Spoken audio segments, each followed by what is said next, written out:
God. Sa kapagpalang umaga sa ating lahat mga kapatid. Amen. Yes, God.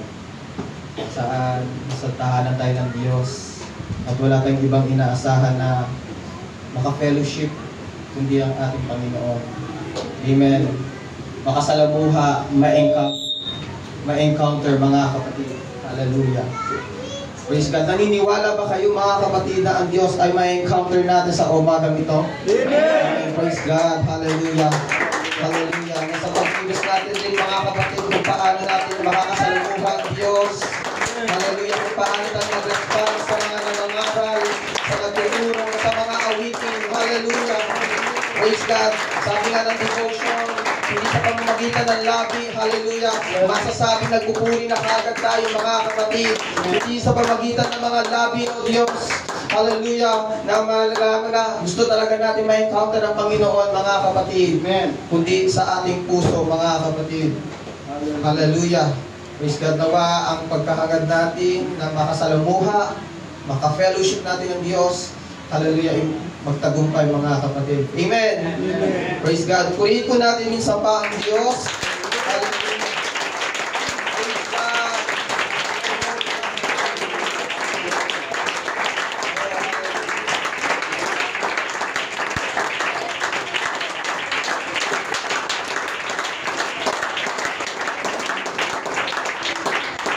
Thank you, Lord. Alright. So, sa hindi pagtatagal, kung meron kayong mga Biblia, samahan niyo po akong buksan ng mga talatang ito. Alam may Bible, magsabing Amen! Amen! Praise God! Nakakabilib naman, no? Kahit walang dalang Bible, nakapagsabing Amen. Praise the Lord! Ang lahat na may dalang Bible ay magsabing, Praise the Lord! Praise the Lord! Amen. Praise God. Kung wala po kayong dalang Bible, samahan niyo po ako magbuklat.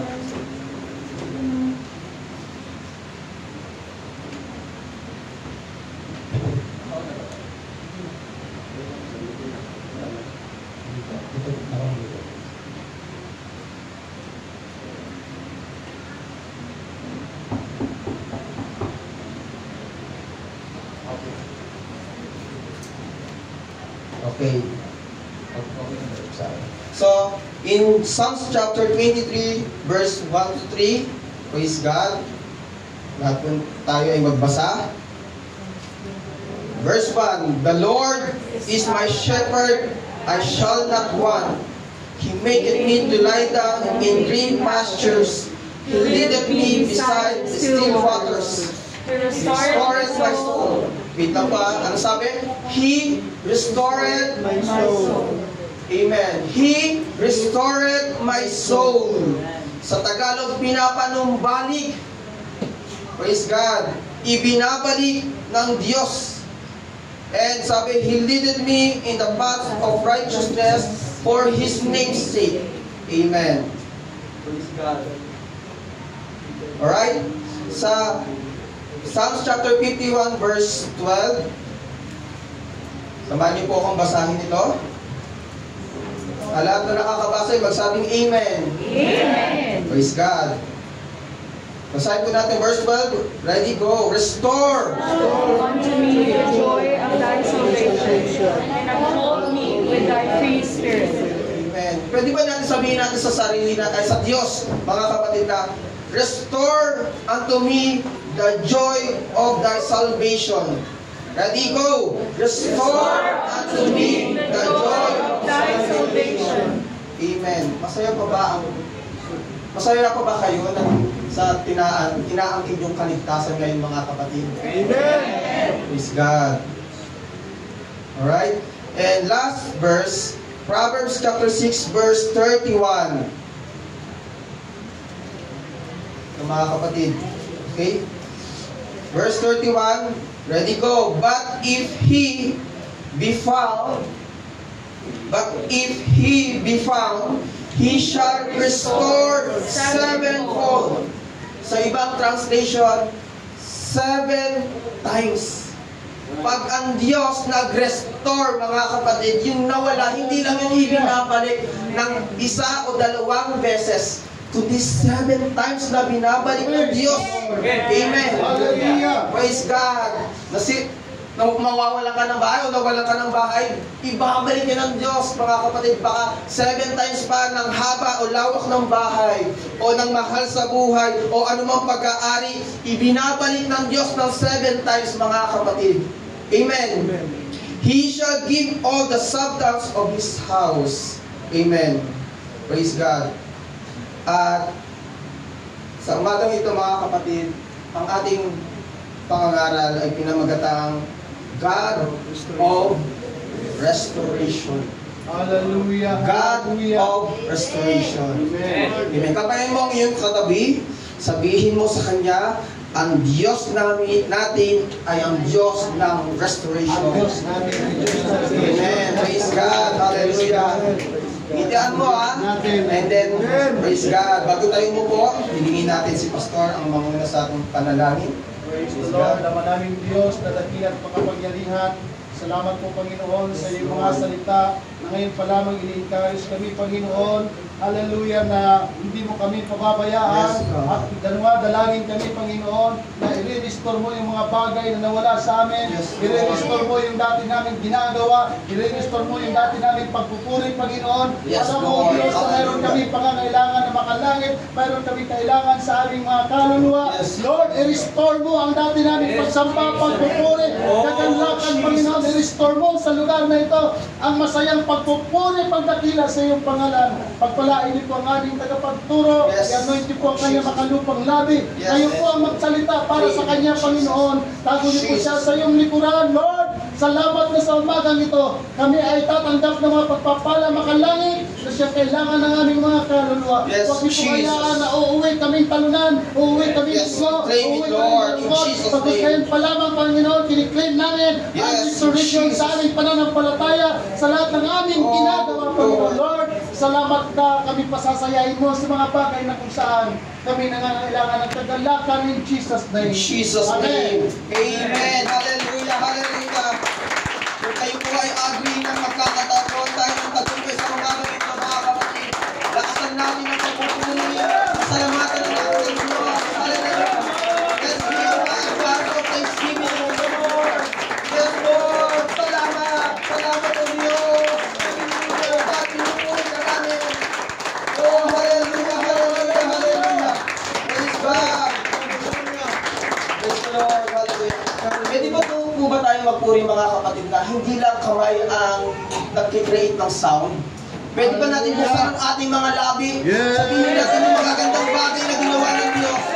Salamatan mo ang Diyos. Sabihin mo, mahal mo ang Panginoon. Nakukuha ko. Sabihin mo, bakit ko ito nakasama. Salamat sa bahay. Salamat sa pagpapala. Salamat sa kalakasan. Salamat sa kapalingan. Salamat sa pinabayaan. Salamat sa pag-iingat. Salamat sa tagumpay. Salamat sa Espiritu. Salamat sa gawain. Salamat sa iyong salita. Salamat sa mga sabay. Salamat sa Diyos. Come on, church. Come on, hallelujah. Come on, Pentecostal. Come on, Apostolic. Hallelujah, believer. Yes. Hallelujah. Yes, Jesus. Hallelujah, ang buhay na nagpupuli sa Diyos. Hallelujah, patunay na ang Diyos rin natin ay buhay. Amen. Amen. Hallelujah. Praise God. Salamat sa Diyos. Praise the Lord. Hallelujah. Hallelujah. Praise God. Jesus. Hallelujah. So, tayo po ay umupo ng mga kapatid.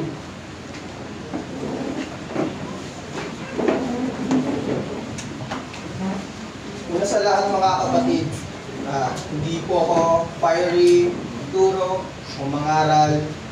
Kung may ina-expect po kayo na malapestan yung preaching, sorry, nabigo po kayo ngayong umaga. Kung ina-expect nyo, mga kapatid, mala Pastor Junari ang mga ngaral ngayon, sorry, hindi po kayo. Pero kung ina-expect nyo na ang Diyos na kung sino ang Diyos ng mga ngaral na yan, ay siya rin ang Diyos na nangangaral ngayon, mga kapatid. Praise God, nagtagumpay po tayo. At ang Diyos na kumikilos sa anumang mga ngaral, mga kapatid, ay siya rin Diyos na kumikilos sa umagang ito. Amen. Praise God. Ang Diyos ay hindi namimili, mga kapatid. Praise God. Ng tao. Sabi nga ng Biblia, ang Diyos ay hindi nagtatangi. Amen. Tulad lang rin ako, mga kapatid. Praise God. Na dati, wala rin naman sa Panginoon. Mama ko, unbeliever. Catholic. Papa ko, backslider. So, kung ina-expect nyo na napakabanal na mga ngaral, magaling na mga ngaral, bigo po tayo.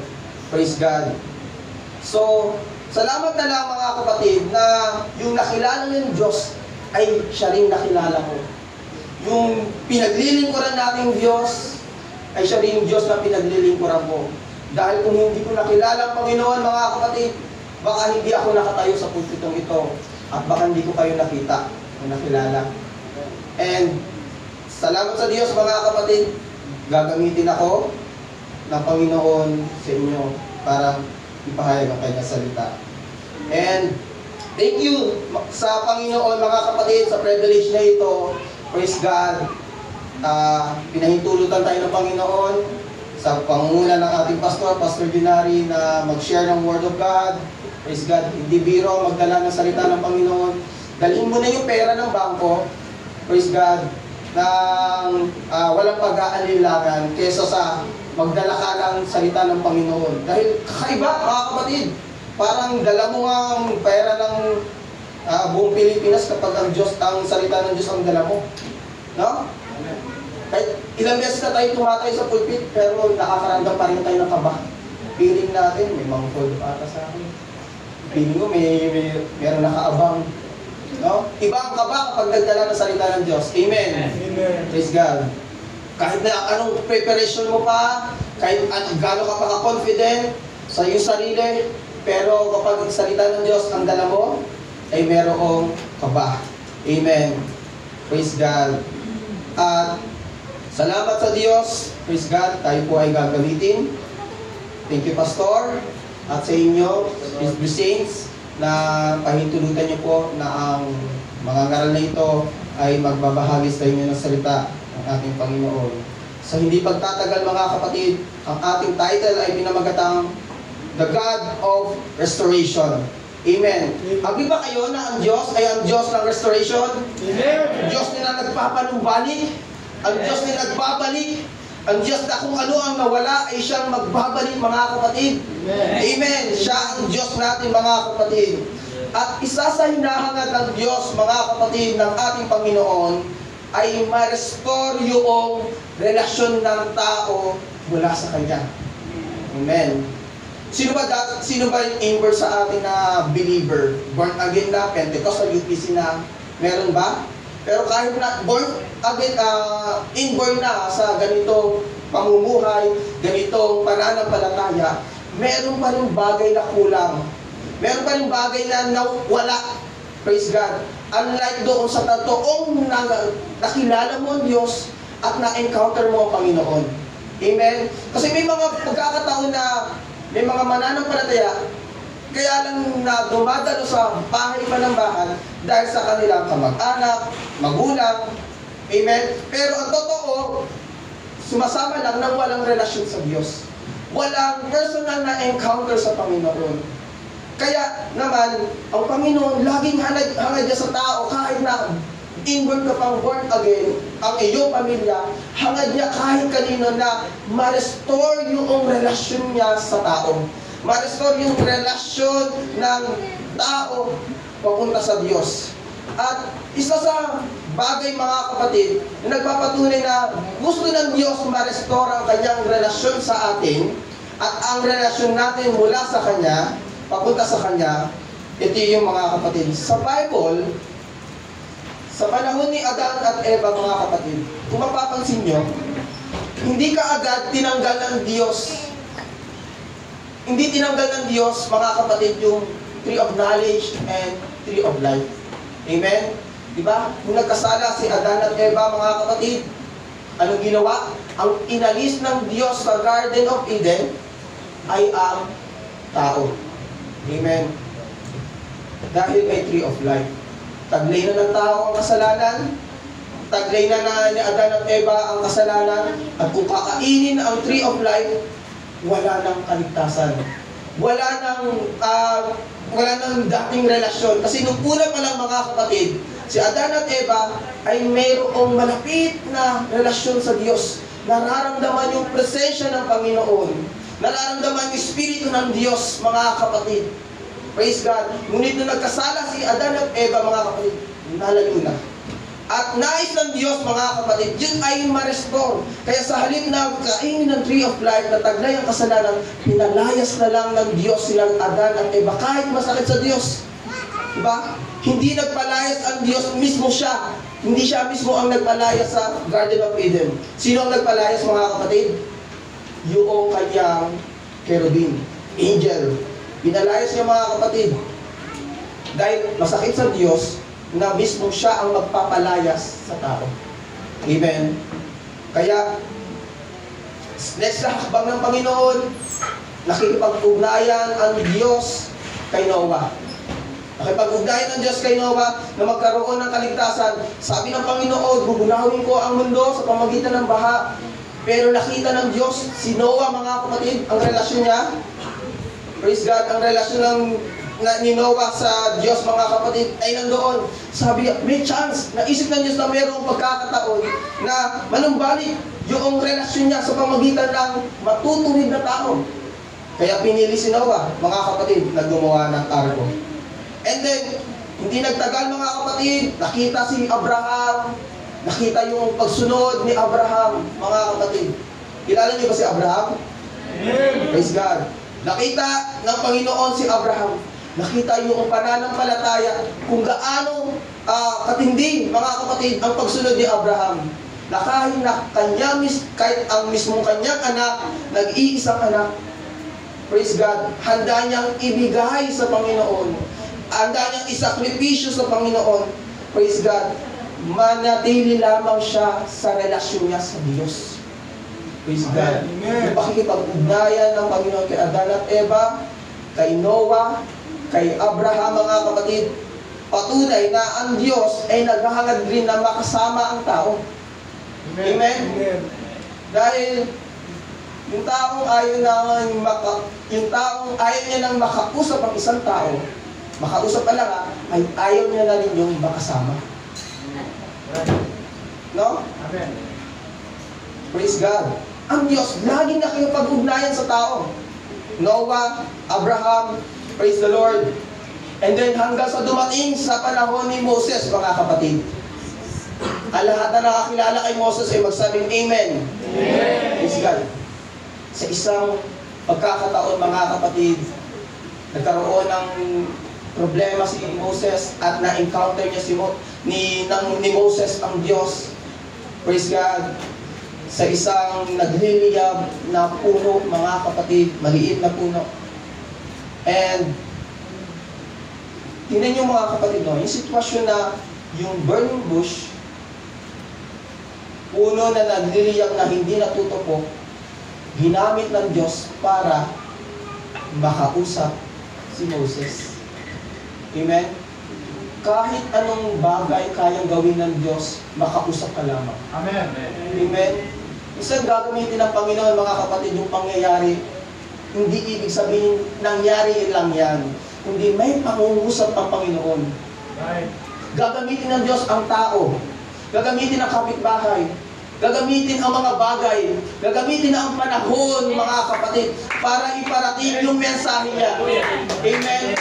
Praise God, sapagkat walang ibang magandang kausap o solusyon sa ating problema, mga kapatid, kundi ang Diyos. Amen. Na ang Diyos na nagre-restore ng lahat ng nasira, lahat ng nawala, lahat na, hallelujah, ginawa ng kaaway, ninakaw, hallelujah, giniba, praise God, ay kayang i-restore ng Panginoon. Amen. At sinisimulan niya ng Diyos sa pamamagitan ng pakikipag-usap. Sa burning bush, nakipag-usap ang Diyos kay Moses. And then, di pa natapos, mga kapatid. Hindi lang, hindi lang kay Moses gusto ko makipag-ugnayan. Gusto ko rin makipag-ugnayan, maibalik ang relasyon hindi lang sa isang tao, kundi sa bayan ng Israel. Kaya ginamit si Moses at si Aaron. Ginawa ng Diyos, gumawa siya ng Ark of the Covenant. Nabanggit kanina sa Sunday School, yung tabernacle. Praise God. Pwede nyo ba itaas ng inyong kamay kung alam nyo ang tabernacle? Salamat sa bisita, alam nila kaagad. No? Tabernacle, nandyan yung Ark of the Covenant, yung mercy seat, which is yun yung mercy seat na kung saan nandyan yung presence ng Panginoon. Yan yung presence, yung lugar na kung saan, kung paano nararamdaman o nararanasan ni Adan at Eva sa Garden of Eden, ay yun rin ang experience doon sa loob ng mercy seat or Holy of Holies sa loob ng tabernacle, mga kapatid. Ibig sabihin, gusto talaga ng Diyos na makipag-fellowship sa tao. Ginawa niya yung mercy seat, yung Ark of the Covenant, para makitsalamuha sa tao. Praise the Lord. Hindi nagtagal, mga kapatid, sa bayan ng sa wilderness, sa Kadesh Barnea, mga kapatid, during Bible times, sa panahon ni Moses, mga kapatid, dinevelop ng Panginoon. Mayroong development, mga kapatid. Ayaw ng Diyos na removable lang. Kaya sa panahon ni Solomon, mga kapatid, praise God, hallelujah, and David, plano ng Diyos na gawin ng templo. Building na, mga kapatid.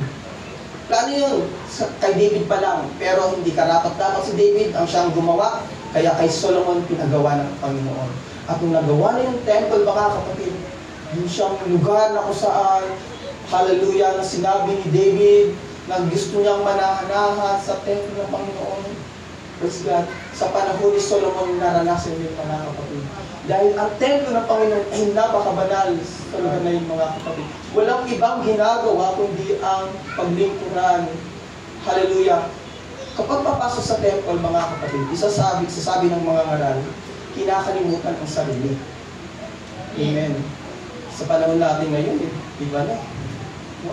Pagpapasok ng gawain, seminar, conference, praise God, kailangan makilala siya ng lahat. Pero sa temple, mga kapatid, kinakalimutan ang sarili. Dahil walang ibang aalalahanin doon, walang ibang aatupagin ka. Wala kang dapat gagawin kundi ang paglingkuran, sasambahin ang Panginoon, aawitan mo. Praise God, hallelujah, kakausapin mo ang Panginoon. Ganun lang ang ginagawa, mga kapatid. Sa panahon natin, iba na eh. No? Meron pa nga dyan, meron dalang snack eh. Ayaw magutom. No? Sa panahon natin, praise God, sa loob ng church, inaalala na yung labahin ko, anong oras matatapos yung tuwain. Praise God, may meeting pa ako. May school works pa ako. Praise God. Wala nang gawain ng Monday to Friday to Saturday. Sa Sunday, naiinip pa sa loob ng church. Praise God. Nagmamadali pa. Iniisip ang sarili. Iniisip ang ibang bagay at hindi ang Diyos, mga kapatid. Pero sa loob ng temple, mga kapatid, hallelujah, na kung saan nandoon ang presensya ng Panginoon, hallelujah, sa panahon nila King David, mga kapatid, walang ibang inaalala kundi ang Diyos, kundi ang Panginoon. Laging inaasap na maramdaman ang presensya ng Panginoon. Praise God. At isa sa mga tao sa panahon na yun, mga kapatid, hallelujah, ay maramdaman yung presensya ng Panginoon.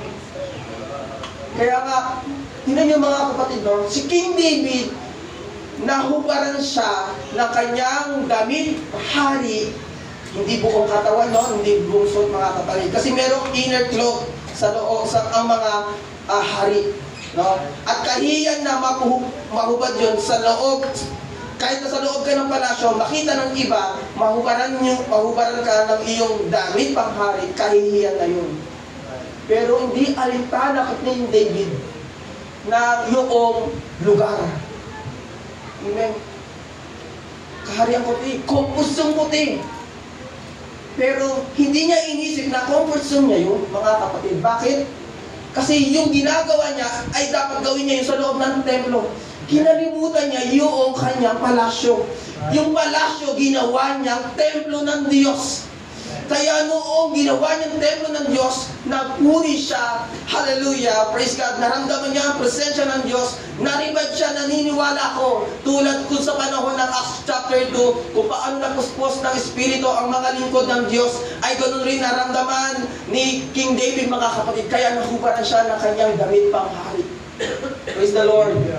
Kaya yung time na yun, mga kapatid, hallelujah, praise God, ay hindi problema kay King David, mga kapatid, ang lugar kung nasaan siya.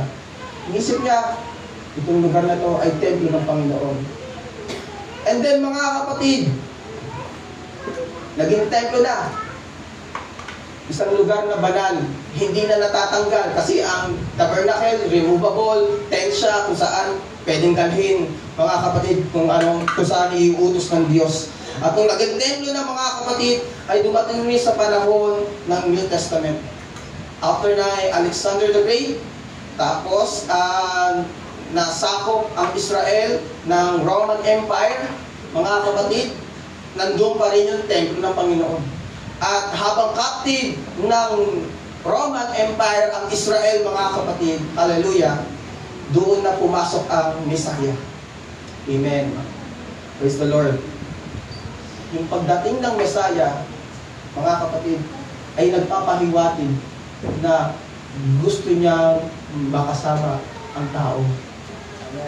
Yung Emmanuel, yung Diyos ay nagkatawang tao. Ang Diyos ay bumaba na sa lupa para makasalamuhan na ang tao. Ma-encounter ng tao ang Diyos. Kaya yung Diyos, mga kapatid, na nagkatawang tao, hallelujah, na anong sinabi ng Biblia? Na ang Emmanuel ay ibig sabihin ay God is with us. Ang Diyos ay sumasa atin. Yung pagkakatawang tao ng Diyos, nagpapahiwatig na gusto niya, ikaw at tayo ay makanyang makasama. Praise God. Praise the Lord. Hanggang sa huling sandali, mga kapatid, pinatunayan ng Panginoon, mga kapatid, hallelujah, maging sa huling mensahe niya nung siya ay paakyat sa langit. Amen. Ano sinabi ng Panginoon? Matthew chapter 28, verse 19. Hallelujah. Dahil dito, magsiyaon nga kayo at gawin ninyong mga alagad ang lahat ng mga bansa na sila inyong bautismuhan sa pangalan ng Ama at Espiritu Santo na ituro ninyo sa kanilang gaganapin lahat ng mga bagay na iniutos ko sa inyo. At narito, ang sabi, ako'y sumasa inyo palagi. Amen. Praise God. Tinutukoy doon, time, situation, ang Diyos ay kasama mo. Amen. Praise God. Ako'y sumasa inyo palagi. Gusto ng Diyos na makasama ang tao. Amen. Amen. Hanggang sa katapusan ng sanlibutan. Grabe no, ang pagmamahal ng Panginoon sa atin. Ang tao, may pagkakataon na sinasabi natin na sa isang tao, hindi ko kayang mawala ka. Kahit dumaan tayo sa dilubyo, sa bagyo, hindi kita iiwan. Praise God. Nasabi na ba rin natin niya sa Panginoon? Nagkaroon lang tayo ng school activity. Kahit meron namang time, hindi natin nagawa para sa gawain. Meron naman tayong pagkakataon na makadalo sa mga conference, pero hindi natin nagawa. Praise God. Meron namang pagkakataon na makapag-devotion tayo, makabasa ng Biblia, pero hindi natin magawa. Kaya, kung hindi natin talaga kaya sabihin na mahal natin ang Panginoon, hindi natin kayang iwan ng Panginoon, okay yan ngayon, mga kapatid. Nawa, after ng pangangaral na ito, ay merong ma-restore sa atin. Amen. Praise God. Hallelujah. And then, nung ang Diyos ay umakyat na sa langit, mga kapatid, sabi niya, hindi ko kayo iiwan. Hindi ko kayo iiwan hanggang sa katapusan ng inyong buhay, ng mundo. Hallelujah. Grumami ka man, ano mo pagdaanan mo, hindi ko kayo iiwan, sabi ng Panginoon. Praise God. At ang Diyos mismo ay siya ay naging comforter. Ang Diyos ay naging Holy Ghost. Ang Diyos ay naging Espiritu Santo. Ang Diyos na kumikilos kaninang devotion, habang nag-aawitan sa Sunday School, ay siya yung Diyos na kasama natin. Siya yung Diyos, mga kapatid, na naging Holy Ghost, Espiritu Santo, mga kapatid. Patunay na ang Diyos ay hindi talaga tayo iniwan, mga kapatid. Hallelujah. Praise God. Nasa langit man ang kanyang trono. Praise God. Kaya niya tayong abutin sa pamamagitan ng kanyang Espiritu. Amen. Praise God. Malayo man, mga kapatid, ang papuntang langit. Oh, praise God. Hindi man ganun kadali ang pumunta ng langit. Praise God. Pero merong paraan, mga kapatid. At merong gagawin ng Diyos para tayo ay kanyang makasama papunta sa langit, mga kapatid. Narito ang Holy Ghost, ang Espiritu ng Diyos, mga kapatid. Kung ina-acknowledge mo ang Espiritu ng Diyos, hindi ka mabibigo na abutin ang kanyang kaharian at makasama niya, mga kapatid. Nais ng Diyos, tayo'y makasama, maka-fellowship, ma-encounter sa umagang ito, mga kapatid. Amen. Praise God. At nagsisimula yan sa paghipo. Touch. At naniniwala ako, church, bago kanya hipuin, before God touch us, we need to listen Him first. Bago niya tayo hipuin, mga kapatid, kailangan natin pakinggan muna siya. Amen. Bago niya tayo hawakan, bago niya tayo puspusin ng Espiritu, kailangan nakikinig ka muna sa Kanya. Amen. Praise God. And, praise God, sa oras nito, mga kapatid, may gustong iparealize sa atin ng Diyos, mga kapatid.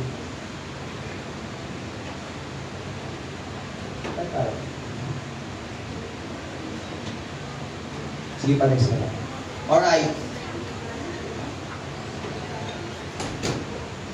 Church, merong 10 signs of spirituality, dryness, or spiritual dryness.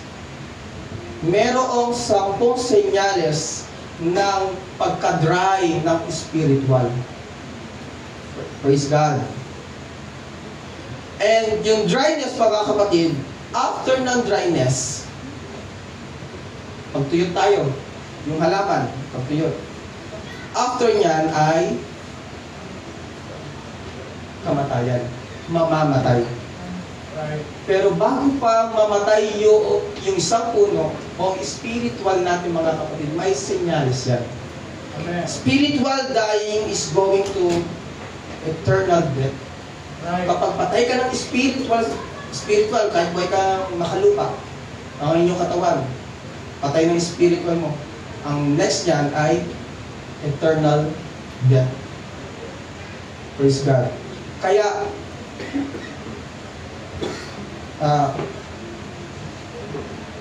pakinggan natin ito, mga kapatid.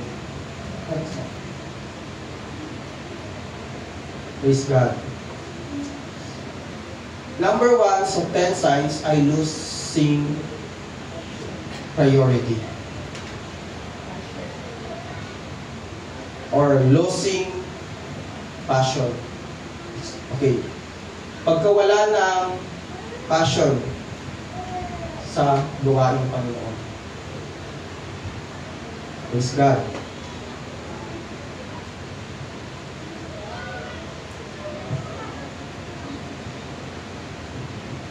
Losing passion. Revelation chapter 2 verse 4, pero ito ang okay. Ngunit mayroon akong laban sa iyo na iyong iniwan ang iyong pag-ibig. Amen. Isa sa senyales na tayo po ay mamamatay, ay dry sa spiritual, mga kapatid, ay nawala ang ating passion. At isa yan sa kinu-question ng Diyos sa Book of Revelation. Hindi ka tatanggap ng kaligtasan. Hindi ka makakapasok sa kaharian ng langit dahil iniwan mo ang iyong unang pag-ibig. Ang Diyos nagre-remind sa atin ngayon mga kapatid. Nung una mong na-encounter ba ang Diyos? Una mong, yung first love mo sa Panginoon, ngayon ba, nandiyan pa rin ba? Nandiyan pa rin ba? Praise God. Dahil kung wala, mga kapatid, praise God. Dahil kung wala, hallelujah, merong consequence after ng pagkawala ng iyong unang pag-ibig sa Panginoon. Praise God. Pangalawa, wrong priorities. Praise God. Wrong priorities. Hindi lang natin na-manage kung ano ang mga prioridad natin, mga kapatid. Ang Diyos ay Diyos ng organisado, mga kapatid. Amen. Kung puro ka lang trabaho, puro ka lang negosyo, kung puro ka lang sa ibang bagay at hindi mo na babatayan yung spiritual mo, praise God, isa ka sa dumadaan ng spiritual dryness, mga kapatid. Sabi ng Panginoon sa Matthew chapter 6 verse 33, "But seek ye first the kingdom of God and His righteousness, and all these things shall be added unto you." Ano daw uunahin natin, mga kapatid? Natapwat, unahin muna ang kaharian ng Diyos. Kapag hindi inuuna ang kaharian ng Diyos, mga kapatid, alam niyo kung ano ang resulta, mga kapatid? Ang resulta niyan ay maling prioridad, mga kapatid. Oo, nagiging sagana ka financially, praise God, material, at ano pa man yan, praise God. Pero kung hindi spiritual ang iyong inuuna, kung hindi kaharian ng Diyos ang inuuna, mga kapatid, wrong priority yan, mga kapatid. At dyan ay sign ng spiritual dryness. Sign of spiritual dryness, mga kapatid. Ang mga paalalang to, mga kapatid, ay hindi ito pang condemn, ha? Hindi ito panglulugmok sa inyo, mga kapatid. Ang Diyos ay nagpapaalala sa atin. Kung meron man tayong taglay nito, mga kapatid, hallelujah, nais i-acknowledge ng Panginoon na yung mga bagay na yan ay mali. At kailangan nating ilapit sa Diyos at ihingi ng tawad sa Panginoon at ipanumbalik ng Diyos yung dating init, pag-ibig at yung tamang priority, mga kapatid, na para sa Kanya. Amen. Parang na-rapture na kayo, Praise God. Purihin natin ang Panginoon, mga kapatid. Praise God. Hallelujah. Third, mga kapatid. Hallelujah. Praise God. Isolation mode. Isolation mode.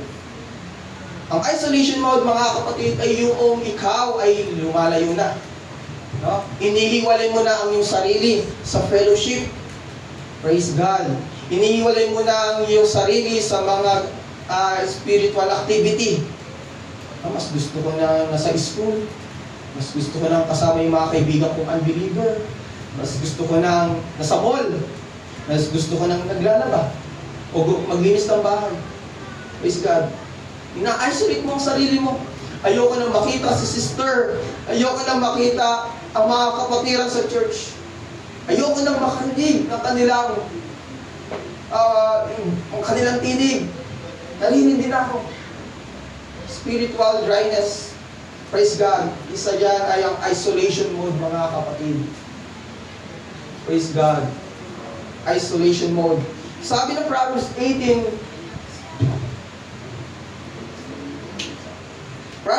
verse 1, "Sino bang inihiwalay ang kanyang sarili ay naghahangad ng kanyang kagustuhan, at siya ay nakikipagtalo sa lahat ng kaisipang may katuturan." So, yung mga correction siya sa kanya, yung mga fellowship na gusto ng Panginoon ay dapat naroon ka, pero inihiwalay mo ang iyong sarili. At dahil nga gusto mo hiwalay sa mga taong yan, mga kapatid, ang sarili mo na ang iniisip mo, mga kapatid. At after nyan ay mag-create na ng pagtatalo. Bakit? Kasi gusto mo yung sarili mo na lang ang iyong intindihin. Yung gusto mo lang ang siyang masunod at mangyari. At sabi ng Biblia, yan ay walang katuturan. Amen. Isolation mode, mga kapatid. And next is complaining attitude. Ang hindi nagre-reklamo sa Panginoon, magsabing Amen. Amen. Grabe pa. Kailangan kayo magsabing Amen Ang lahat ng hindi nagre-reklamo sa Diyos, magsabing Praise the Lord. Praise the Lord. Hindi natin may tatanggi. Kung iba ay hindi makapan, praise the Lord. Bakit may mga times na may kino-complain tayo? Amen. At merong prophets na may nagko-complain, mga kapatid. Prophet Habakuk. Kukuntin yun, nag-murmur sa Panginoon, mga kapatid. Totoo yun. Wow. Ang kagandahan kay Habakuk, totoo siya, mga kapatid. Kapag kausap ang Diyos. Ang problema sa atin, minsan di tayo totoo kapag kaharap ang Panginoon. Praise God. Philippians chapter 2 verse 14, sabi ng Biblia, gawin ninyo ang lahat ng bagay ng walang pagre-reklamo at pagtatalo. Amen. Praise God. Papaalala ng Panginoon. Praise God. Minsan talaga, mapapagod ka. Minsan, manghihina ka talaga. At darating sa point na magre-reklamo ka. Amen. Praise God. Pero naniniwala ako sa bawat isa naririto, mga kapatid, ma-overcome yung complaining attitude. Amen. Naniniwala ako na wala na ang complaining attitude. Praise God. At ibabalik ng Diyos, mga kapatid, yung saya at ligaya natin sa paglilingkod sa Panginoon. Dahil, hallelujah, praise God, ang Diyos ang ating pinaglilingkuran. Gawin natin ang lahat ng bagay na ito nang walang pagre-reklamo. Amen. Praise God. Isang papalakpakan natin ang Diyos, mga kapatid. Praise God. Hallelujah. Hallelujah. Praise God. Ikalima, mga kapatid, full of excuses. Praise God. Luke chapter 14 verse 16 to 26. Pakinggan nyo ito, mga kapatid. Total, bihira lang naman yung iba makapagbasa ng Bible, no? Praise God. Sana nakakakita nyo, no? Sabi ng Bible, datapot sinabi niya sa kanya, may isang naghahanda ng isang malaking hapunan. Ito po ay parable. Amen? Talinghaga. At ang parable ay earthly story with heavenly meaning. Pangyayari o kwento na sa lupa na mayroong makalangit na kahulugan. At sabi niya, at marami siyang inaanyayahan. At sa panahon ng paghapo, ay sinugo niya ang kanyang alipin upang sabihin sa mga inaanyayahan, magsipa rito kayo, sapagkat ang lahat ng mga bagay ay handa na.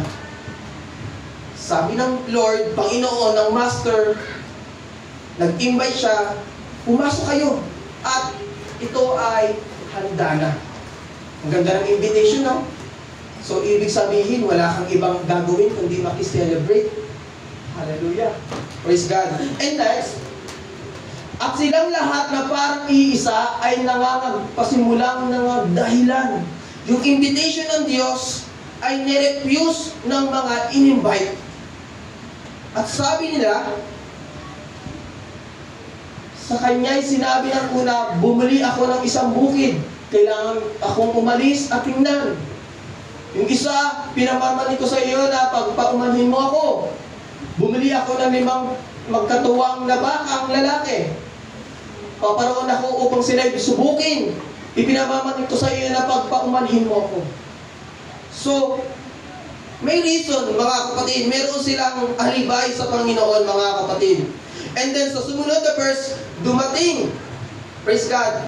Dumating ang utusan at sinabi sa kanyang Panginoon ang mga bagay na ito. Pagkatapos nagalit ang Panginoon ng bahay at sinabi sa kanyang utusan, bilisan mo, pumunta ka sa mga kalye at sa daanan ng lungsod at dalhin mo dito ang mga mahihirap, ang mga bulag, ang mga pilay. At sinabi ng Panginoon sa utusan, pumunta ka sa kalsada at sa bakuran at pilitin mo silang pumasok. Na-imagine nyo mga kapatid yung scripture na binabasa ko? Amen? Praise God. Yung mga in-invite, hindi umattend. Mayroong mga dahilan. Sabi ng pastor, attend kayo ng Bible study. Attend tayo ng online prayer meeting. Attend tayo ng activity sa church. Mayroong silang dahilan. Meron silang alibay mga kapatid. Sabi nga ng isang awitin, kung ayaw, may dahilan. Kung gusto, may paraan. Tulad nila mga kapatid, meron silang dahilan kung bakit ayaw nila dumalo sa alok sa kanila na kanilang master. Kaya ang ginawa ng Diyos, inutusan niya ang kanyang utusan, pinapunta niya sa kalye, yung mga kapos, yung mga pulube, yung mga, praise God, na hindi bihis, mga kapatid, yung mga mahihirap, at pinatawag ng Panginoon na sila ang iyong i-invite. Alam niyo mga kapatid,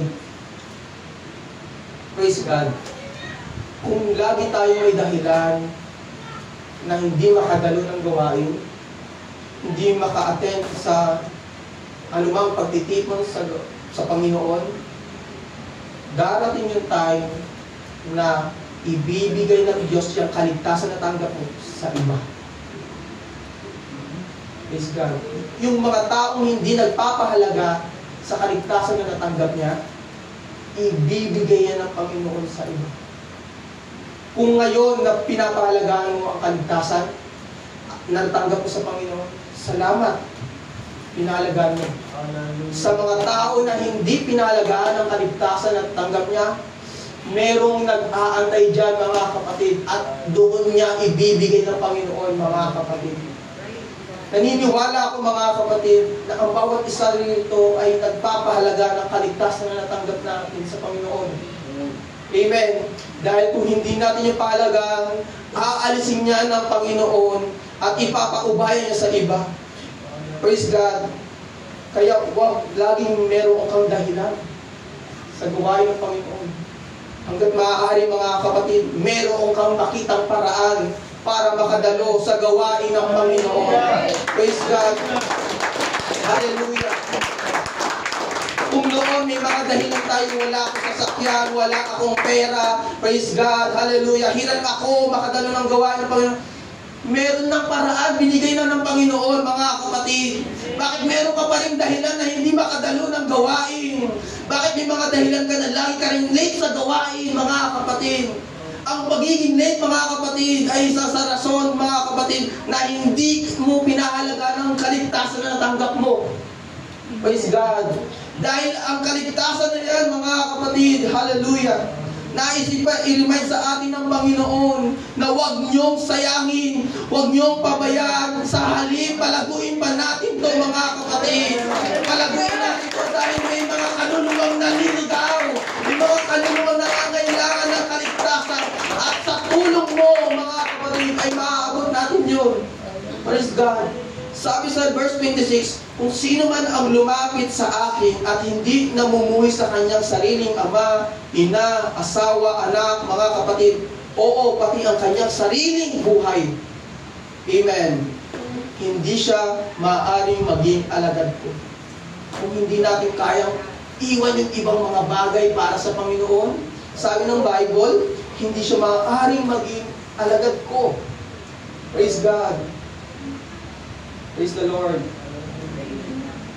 Kung meron tayong mga excuses sa mga nakalipas na panahon, mga kapatid, para sa gawain ng Panginoon, praise God, I pray na mabawasan at mawala na yun, mga kapatid.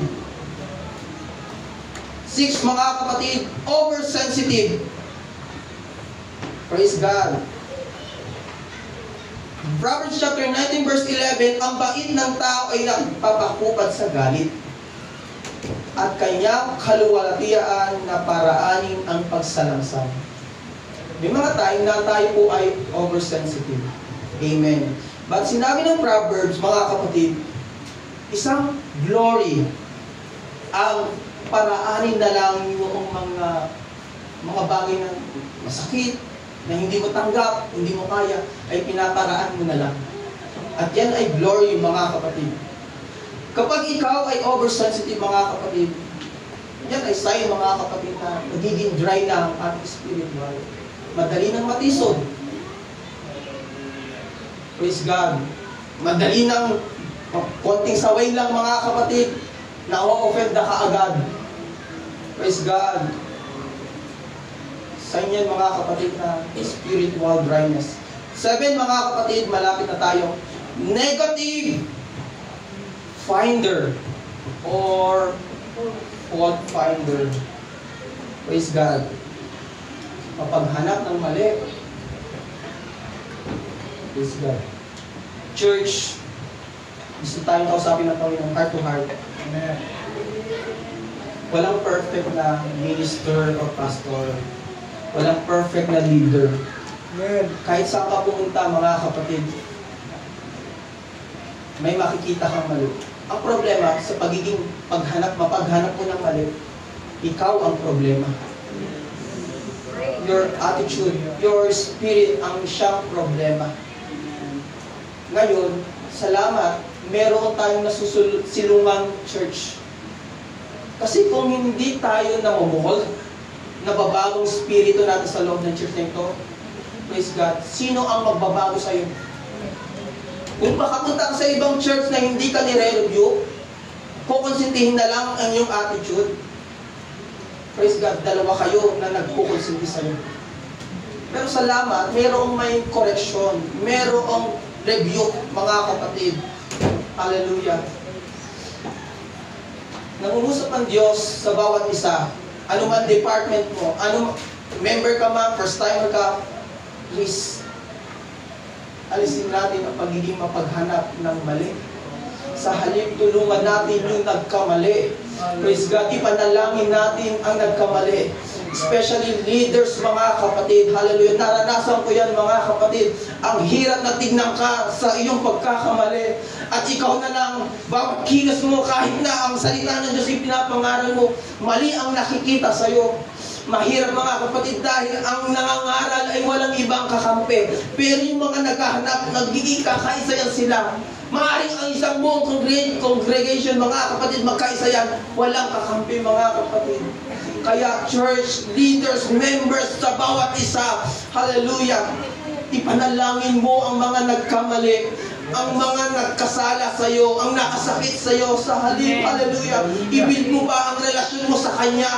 Praise God, ipanalangin mo, hallelujah, na maging maayos kayo hanggang sa pagbabalik ng Panginoon. Amen.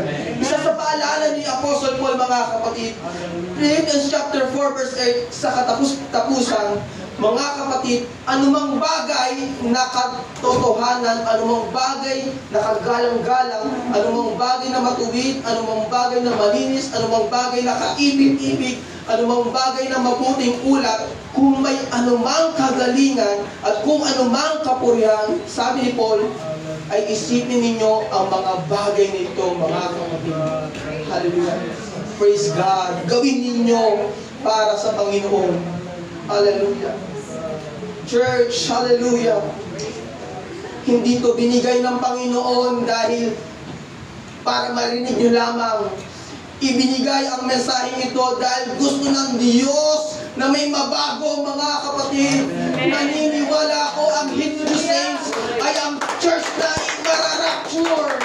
Walang maiiwan. Hallelujah. Makakasama ang Diyos sa kanyang kahalaan. Hallelujah. Rebuke your spirit, fault finder.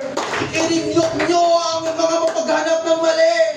I-rebuke nyo ang espiritu na naghahanap ng pagkakamali sa leaders, sa pastor, at kahit sa member.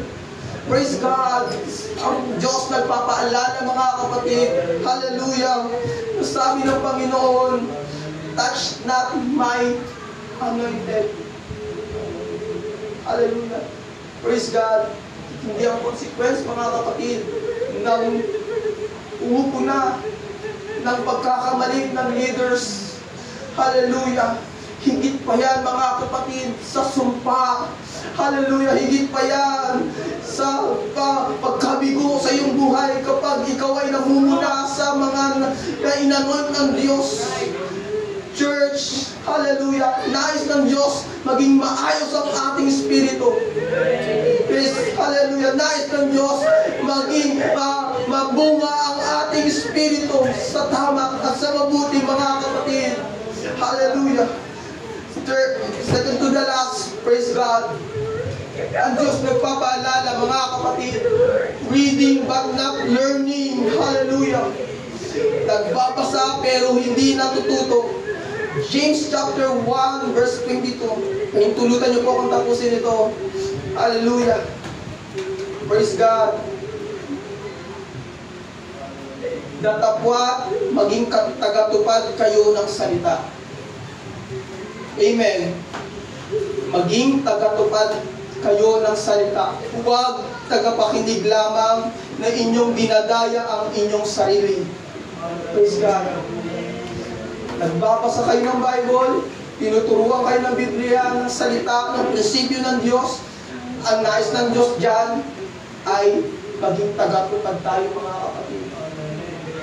Huwag lamang mapakinggan at lalabas sa kabilang tenga, sapagkat mismo ang inyong sarili ang dinadaya mo kapag hindi mo tinutupad ang utos o salita ng Diyos. Amen.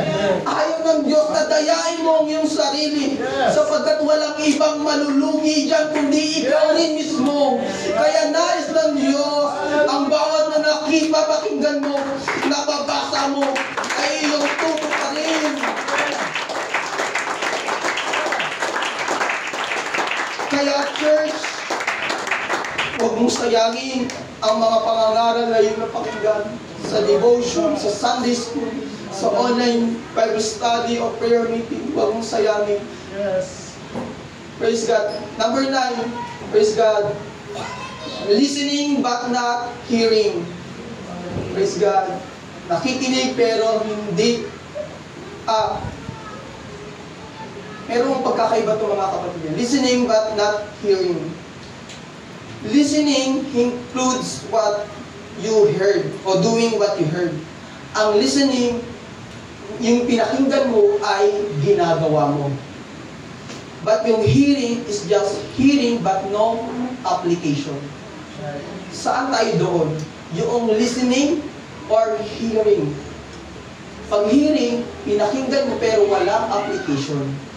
Yung listening, yung pinakinggan mo ay ginagawa mo.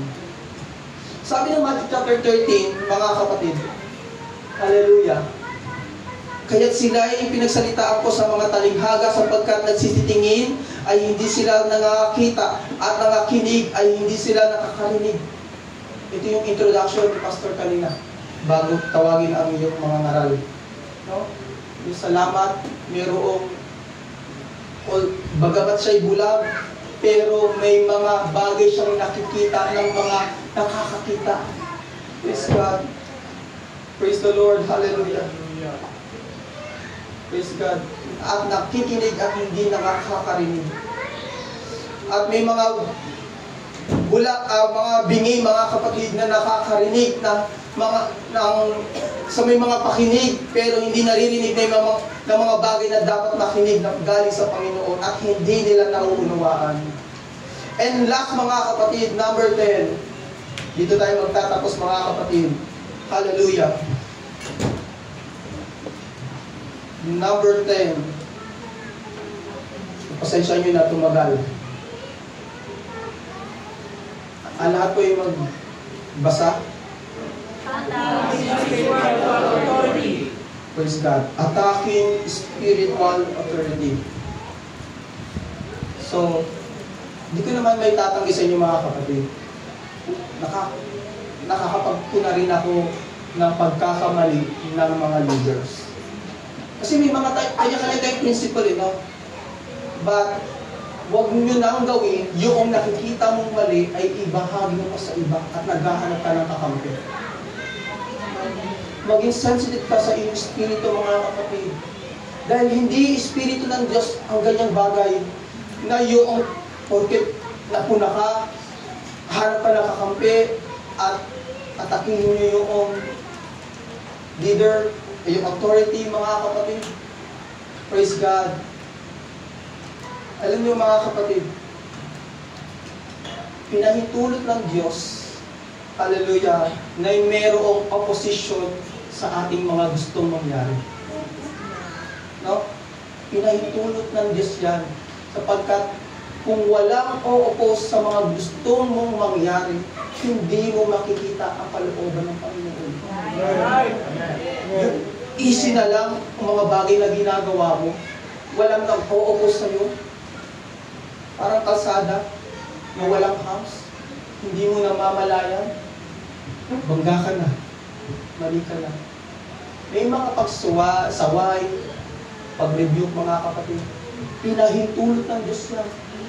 Kaya sa bawat mga nangyayari sa atin sa loob ng church mga kapatid, isipin mo, praise God, palawakin mo ang iyong pag-iisip. Sa halip humingi ka ng karunungan sa Diyos na, Lord, paintindi mo sa akin kung bakit nangyayari ang ganitong bagay.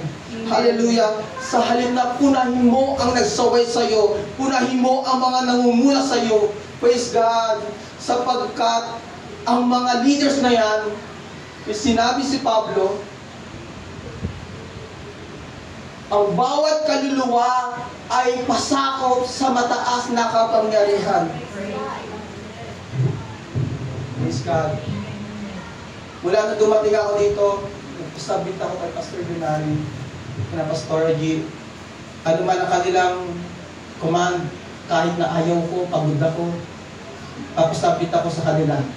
Authority. Hindi ako ang nagpunta dito. Naniniwala ako. Dinala ako ng Diyos dito.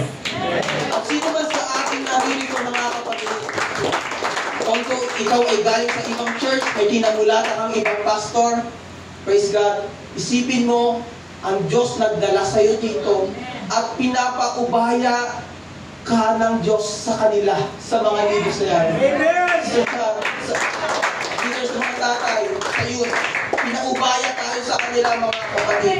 At kung aatakihin natin sila para lang masunod ang gusto natin mga kapatid, praise God, hallelujah, para mo lang tinanggihan ang kaligtasan. Hallelujah. Dahil hindi madaling sumunod sa Panginoon, sa kalooban ng Diyos. Totoo yan, hindi madali mga kapatid. Pero, kapag sinunod mo, masaya mga kapatid. After pain mga kapatid, andun yung joy. Andun yung tagumpay. Andun yung celebration. Hallelujah. Praise God. Andun yung blessing. Sino ba kayo nagkamit ng blessing na hindi dumaan ng trials? Praise God. Sino dumaan sa inyo ng pain na walang pagpapala? Lahat ng iyan mga kapatid ay dumaan. Yes. Praise God. Sa trials, sa pains, sa trials. Yes.